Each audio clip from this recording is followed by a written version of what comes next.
Proviamo dei trucchi ingegnosi per una casa pulita e ordinata. Il sale non è utile solo per cucinare. Scaldane un cucchiaio sul fondo di pentole e padelle pulite. Eliminerai cattivi odori. Il sale è un ottimo rimedio anche contro lo scarico intasato. Aggiungi del detersivo liquido e sciogli con acqua calda. Un rimedio pratico ed efficace. Pulisci il tagliere senza usare detersivi con il sale. Strofina con una spugna o con un limone per una pulizia più approfondita.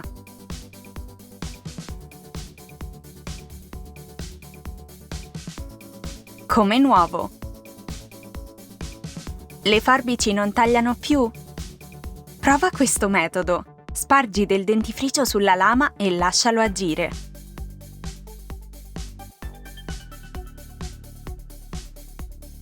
Prendi una ciotola di ceramica con il fondo ruvido, metti un cucchiaio di sale e un po' di aceto bianco.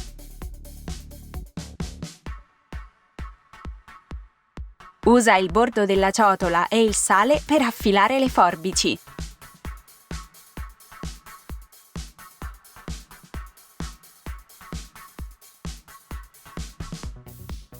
Ora puoi sciacquare le forbici.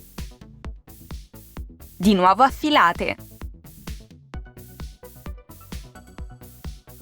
Sul display del telefono si depositano molti batteri. Usa il dentifricio per una pulizia approfondita. Rimuovilo delicatamente con un panno. Perfettamente pulito. Metti qualche cucchiaino di riso su una salvietta umidificata.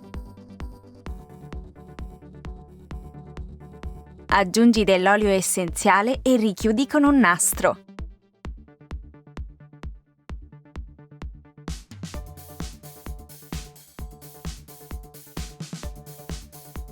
Un profumatore per armadi semplicissimo da realizzare e molto grazioso.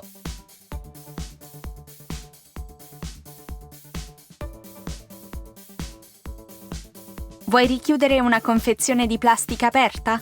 Ricopri l'apertura con della carta igienica.